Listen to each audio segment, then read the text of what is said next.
Okay, exercise 2.3 का question number 7 solve करेंगे। इससे पहले हम क्वेश्चन नंबर 1 से लेकर 6 तक सोल्व कर चुके हैं और बहुत सारी बातें हम समझ चुके हैं कि किस तरह से adjoint of a square matrix find किया जाता है।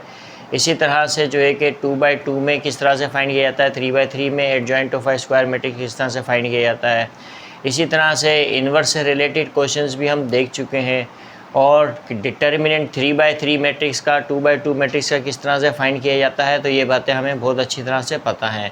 अब हम क्वेश्चन नंबर 7 करेंगे। क्वेश्चन नंबर 7 में हमें जो मैट्रिक्स गिवन है, इन मैट्रिक्स का हमने क्या करना है, इन्वर्स करना है। लेकिन किस तरह से इन्वर्स करना है, बाय एडजॉइंट मेथड। तो एडजॉइंट मेथड को यूज़ करके हमने जो भी हमें स्क्वायर मैट्रिसेस यहाँ पर गिवन है क्वेश्चन नंबर 7 में, हमें क्या करना है, उनका इन्वर्स मालूम करना है। तो बहुत आसान है। अब इन्वर्स मालूम करने के लिए हमें क्या करना पड़ेगा, सबसे पहले तो हम डिटर्मिनेंट फाइंड करेंगे। अगर डिटर्मिनेंट इवेल्यूएट हम करते हैं और डिटर्मिनेंट अगर 0 के इक्वल आता है तो इन्वर्स पॉसिबल नहीं होगा, और अगर 0 नहीं आता है तो तब इन्वर्स पॉसिबल होगा। तो यहाँ पर जो है कि आपको क्वेश्चन में गिवन है कि इफ़ पॉसिबल, इसका मतलब है कि कुछ मैट्रिक्स यहाँ पर ऐसा हो भी सकता है कि वो नॉन इन्वर्टिबल हो, यानी उसका डिटर्मिनेंट 0 आए। तो लिहाजा हमने क्या करना है, सबसे पहले तो डिटर्मिनेंट को इवेल्यूएट करना है।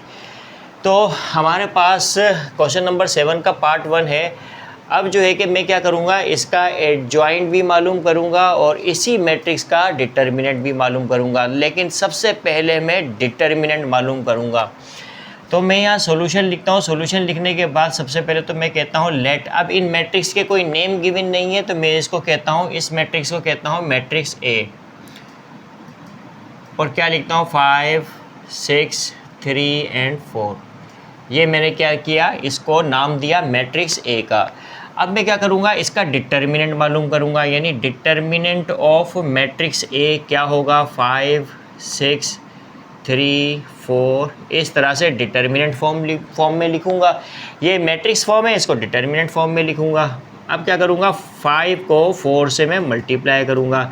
तो 5 4 सा क्या होगा, 20 होगा, माइनस की साइन। 6 3 सा क्या होता है, 18 होता है। हमारे पास क्या रिज़ल्ट आया, 2 रिज़ल्ट आया, which is not equal to 0, जो 0 के इक्वल नहीं है। यानी कि ये इन्वर्टिबल मैट्रिक्स है, यानी कि इस स्क्वायर मैट्रिक्स ए का इन्वर्स पॉसिबल है। अब मैं क्या करूँगा, अब मुझे पता चल गया कि ये जो है कि क्या है, एक नॉन सिंगुलर मैट्रिक्स है। क्यों कह रहा हूँ नॉन सिंगुलर मैट्रिक्स, क्योंकि इसका डिटर्मिनेंट हमने इवेल्यूएट किया तो वो 0 के इक्वल नहीं आया। तो नॉन सिंगुलर मैट्रिक्स क्या होता है, इन्वर्टिबल मैट्रिक्स कहलाता है। ठीक है, क्यों इन्वर्टिबल मैट्रिक्स कहलाता है, क्योंकि उसका इन्वर्स पॉसिबल होता है। अब मैं क्या करूँगा, अब चूँकि इसका डिटर्मिनेंट 0 के इक्वल नहीं आया है तो इसका इन्वर्स पॉसिबल है। अब मैं क्या करूँगा, इसी स्क्वायर मैट्रिक्स ए का एडजॉइंट मालूम करूँगा। तो मैं क्या लिखूँगा, एडजॉइंट ऑफ मैट्रिक्स ए या एडजॉइंट ए। अब इसका एडजॉइंट किसके बराबर होगा, अब मैं 4 को 5 की जगह ले जाऊँगा, 5 को 4 की जगह ले जाऊँगा और बाकियों की साइन में चेंज कर दूँगा। अब देखो 5 यहाँ पर जो है कि 5 की जगह मैं क्या लिखूँगा, 4 लिखूँगा। 4 लिखा मैंने और 6 की साइन चेंज कर दूंगा, ये -6 हो जाएगा। ये +3 है तो ये -3 हो जाएगा। और यहाँ पर क्या है, 4 है। अब क्या लिखूँगा, यहाँ पर 5 लिख दूंगा, क्योंकि 5 की जगह मैंने क्या लिखा है, 4 लिखा है। तो ये बस एडजॉइंट हो गया। तो 2/2 स्क्वायर मैट्रिक्स का एडजॉइंट तो हम बहुत आसानी से मालूम कर लेते हैं।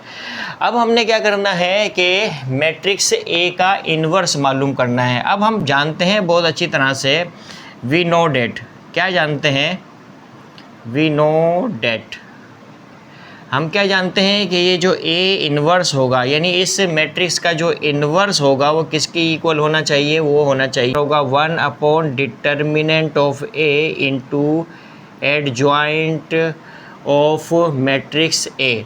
इस तरह से हम एडजॉइंट मेथड को यूज़ करके इन्वर्स मालूम करते हैं। तो देखो अब मैं यहाँ पे लिखूँगा 1 लिखूँगा और डिटर्मिनेंट ऑफ ए हम फाइंड कर चुके हैं और वो क्या है, 2 है। और ये हमारे पास एडजॉइंट ऑफ ए भी हम मालूम कर चुके हैं और वो क्या है, 4 -6 -3 एंड 5, इस तरह से। अब हमें स्केलर मल्टीप्लिकेशन बहुत अच्छी तरह से पता है, तो मैं क्या करूँगा 1/2 को अंदर हर एलिमेंट से मल्टीप्लाई करूँगा। यानी 1/2 को 4 से मल्टीप्लाई किया तो क्या आ जाएगा 4/2 आ जाएगा। प्लस इंटू माइनस माइनस हो जाएगा, 1/2 को 6 से मल्टीप्लाई करूँगा तो 6/2 आ जाएगा। इसी तरह से 1/2 को -3 से मल्टीप्लाई करूँगा तो -3/2 आ जाएगा। इसी तरह से 1/2 को 5 से मल्टीप्लाई करूँगा तो 5/2 आ जाएगा, इस तरह से। तो अब जो है कि हम क्या करेंगे, यहाँ पर सिंप्लीफाई कर देंगे। 2 1 ज़ा 2, 2 2 ज़ा 4, तो इसको लोवेस्ट फॉर्म में रिड्यूस करेंगे। इसी तरह से इसको भी हम लोवेस्ट फॉर्म में रिड्यूस करेंगे तो क्या आएगा हमारे पास 2 1 ज़ा 2, 2 3 ज़ा 6, तो ये -3 आ जाएगा। इस तरह से ये रिड्यूस नहीं होगा, ये ऑलरेडी लोवेस्ट फॉर्म में लिखा हुआ है, ये भी लोवेस्ट फॉर्म में लिखा हुआ है 5/2। तो ये जो है कि हमारे पास क्या आ गया, इन्वर्स आ गया इस मैट्रिक्स ए का। तो इस तरह से हम एडजॉइंट मेथड के ज़रिए क्या मालूम करते हैं, किसी भी स्क्वायर मैट्रिक्स का इन्वर्स। तो आई होप कि ये आपको समझ में आया होगा। अब जो है कि हमारे पास नंबर 2 है, इसका हम इन्वर्स मालूम करते हैं एडजॉइंट मेथड को यूज़ करके। तो अब नंबर 2 पे हमें 2/2 का स्क्वायर मैट्रिक्स गिवन है। इसका मैं सबसे पहले जो है कि क्या मालूम करूँगा, डिटर्मिनेंट मालूम करूँगा, फिर एडजॉइंट मालूम करूँगा, फिर जो है कि इसका इन्वर्स मैं मालूम करूँगा। लेकिन सबसे पहले जो है कि मैं इसको एक नाम दूंगा। नाम आप matrix A, matrix B, matrix C, कुछ भी नाम दे सकते हो आप इसको। सॉल्यूशन लिखा, मैं कहता हूँ लेट इस मैट्रिक्स को मैं मैट्रिक्स बी का नाम दे देता हूँ, और 7 3 9 6, तो इस मैट्रिक्स को मैंने मैट्रिक्स बी का नाम दिया। अब सबसे पहला काम क्या है, सबसे पहला काम जो करना है वो क्या करना है, हमने डिटर्मिनेंट मालूम करना है। जब भी किसी भी मैट्रिक्स का इन्वर्स मालूम करना हो, किसी भी स्क्वायर मैट्रिक्स का, तो पहले हमने क्या करना है, डिटर्मिनेंट मालूम करना है। डिटर्मिनेंट 0 के इक्वल नहीं आना चाहिए। अगर डिटर्मिनेंट 0 आया तो इन्वर्स पॉसिबल नहीं होगा, और डिटर्मिनेंट 0 के इक्वल नहीं आया तो इन्वर्स पॉसिबल होगा। तो लिहाजा हमें सबसे पहले क्या मालूम करना होता है, किसी भी स्क्वायर मैट्रिक्स का अगर हमें उस स्क्वायर मैट्रिक्स का इन्वर्स करना हो तो सबसे पहले हमें डिटर्मिनेंट मालूम करना होता है। तो हम जो एक है इसको सबसे पहले ये मैट्रिक्स फॉर्म में, इसको डिटर्मिनेंट फॉर्म में लिखेंगे। 7 3 9 6 इस तरह से लिखा, इक्वल टू 7 को 6 से मल्टीप्लाई करेंगे तो 42 होगा, -3 को 9 से मल्टीप्लाई करेंगे तो 27 होगा। 42 - 27 क्या होगा हमारे पास, 15 होगा। अब हमारे पास जो डिटर्मिनेंट आया इस मैट्रिक्स बी का वो क्या आया, 15 आया। अब हम क्या करते हैं, इसी मैट्रिक्स बी का एडजॉइंट मालूम कर लेते हैं, यानी एडजॉइंट ऑफ मैट्रिक्स बी। बहुत आसान है, 6 को 7 की जगह ले जाऊंगा, और 3 और 9 इन दोनों की साइन में चेंज कर दूंगा। ये +3 है, -3, +9 -9 हो जाएगा, और यहाँ पर क्या आ जाएगा, 6 की जगह 7 आ जाएगा। इस तरह से ये हमारे पास क्या है, एडजॉइंट है। अब हम बहुत अच्छी तरह से जानते हैं, वी नो डेट, क्या जानते हैं हम, इन्वर्स जानते हैं कि किस तरह से स्क्वायर मैट्रिक्स का इन्वर्स किया जाता है एडजॉइंट मेथड के ज़रिए। तो हम दूसरे तरीक़ों से भी जो है कि वो इन्वर्स मालूम कर सकते हैं, लेकिन यहाँ पर हमें ख़ास इस क्वेश्चन में क्या कहा गया है कि हमें एडजॉइंट मेथड के ज़रिए इन्वर्स मालूम करना है। तो अब जो है कि यहाँ पर हमारे पास क्या है, हमने क्या मालूम करना है, मैट्रिक्स बी है तो हम बी इन्वर्स मालूम करेंगे। तो बी इन्वर्स किसके बराबर होगा, 1 determinant of B into adjoint of matrix B equal to 1 अब डिटर्मिनेंट ऑफ मैट्रिक्स बी हमारे पास क्या आया था, 15, तो 15 लिखेंगे, और एडजॉइंट ऑफ बी क्या है हमारे पास, 6 -3, इसी तरह से -9 और 7 इक्वल टू, अब मैं 1/15 को अंदर मल्टीप्लाई करवा दूंगा तो ये 6/15 हो जाएगा, ये -3/15 हो जाएगा। इसी तरह से -9/15 हो जाएगा, -9/15 हो जाएगा, ठीक है। इसी तरह से 7/15 हो जाएगा, यानी 1/15 को 7 से मल्टीप्लाई करूँगा 7/15 हो जाएगा, ओके। इस तरह से अब जो है कि मैं जो लोवेस्ट फॉर्म में रिड्यूस हो सकता है उसको रिड्यूस करूँगा। किस तरह से, अब देखो यहाँ पर जो है कि 6/15 है, तो मैं क्या करूँगा, 3 2 ज़ा 6 एंड 3 5 ज़ा 15। इसी तरह से 3 1 ज़ा 3 एंड 3 5 ज़ा 15। इसी तरह से 3 3 ज़ा 9 हो जाएगा, तो -3 3 ज़ा 9 हो गया, और ये 3 5 ज़ा 15 हो जाएगा। और यहाँ पर क्या है, 7/15 एज इट इज़ रहेगा, 7/15। तो ये हमने जो है कि क्या मालूम किया, इस मैट्रिक्स बी का इन्वर्स मालूम किया। अब इन्वर्स का मतलब क्या होता है, देखो अगर मेरे पास मैं एक रियल नंबर में देखता हूँ, यहाँ से मैट्रिक्स को हट कर देखते हैं, तो देखो अगर मेरे पास 2 है तो मैं 2 को किससे मल्टीप्लाई करूँ कि मेरे पास जवाब क्या आ जाए, 1 आ जाए। मैं 2 को किससे मल्टीप्लाई करूँ कि मेरे पास जवाब क्या आ जाए, 1 आ जाए। तो मैं 2 को मल्टीप्लाई करूँगा 1/2 से, तो 2 को 1/2 से मल्टीप्लाई करूँगा तभी मेरे पास क्या आएगा, 1 आएगा। तो इसका मतलब है 2 का मल्टीप्लिकेटिव इन्वर्स क्या है, 1/2। और अगर मैं कहूँ कि 1/2 का मल्टीप्लिकेटिव इन्वर्स क्या है, तो आप कहोगे 2 होगा, क्योंकि 1/2 को अगर मैं 2 से मल्टीप्लाई करूँ तब भी मेरे पास जवाब क्या आएगा, 1 आएगा। तो दोनों एक दूसरे के मल्टीप्लिकेटिव इन्वर्स हैं। तो 2 इंटू, अब 1/2 को मैं 2 पावर -1 इस तरह से भी लिख सकता हूँ।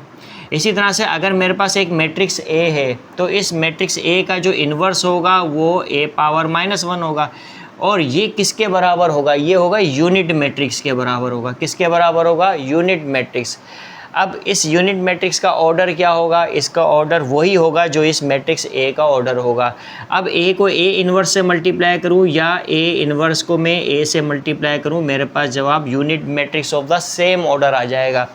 यानी इसका मतलब ये है कि अगर मैंने इस मैट्रिक्स बी का इन्वर्स फाइंड किया है एडजॉइंट मेथड के ज़रिए, तो जब मैं इस मैट्रिक्स बी को इससे मल्टीप्लाई करूँगा तो मेरे पास, यानी कि अगर मैं क्या करूँगा, मैट्रिक्स बी को इसी मैट्रिक्स बी के इन्वर्स से, यानी बी इन्वर्स से अगर मैं मल्टीप्लाई करूँगा तो मेरे पास जो है कि वो क्या आएगा, अब देखो ये 2/2 का है, तो 2/2 का यूनिट मैट्रिक्स आ जाएगा, यानी 1 0 0 1 जवाब आ जाएगा।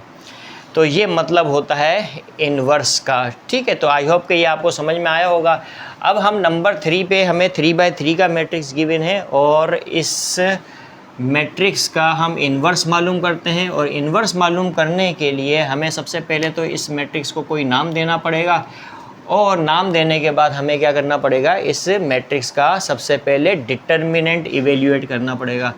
तो मैं यहाँ सॉल्यूशन लिखा, सॉल्यूशन लिखने के बाद मैं कहता हूँ लेट, इसको मैं मैट्रिक्स ए का नाम दे देता हूँ 1 2 3 2 4 6 3 0 9 इस तरह से।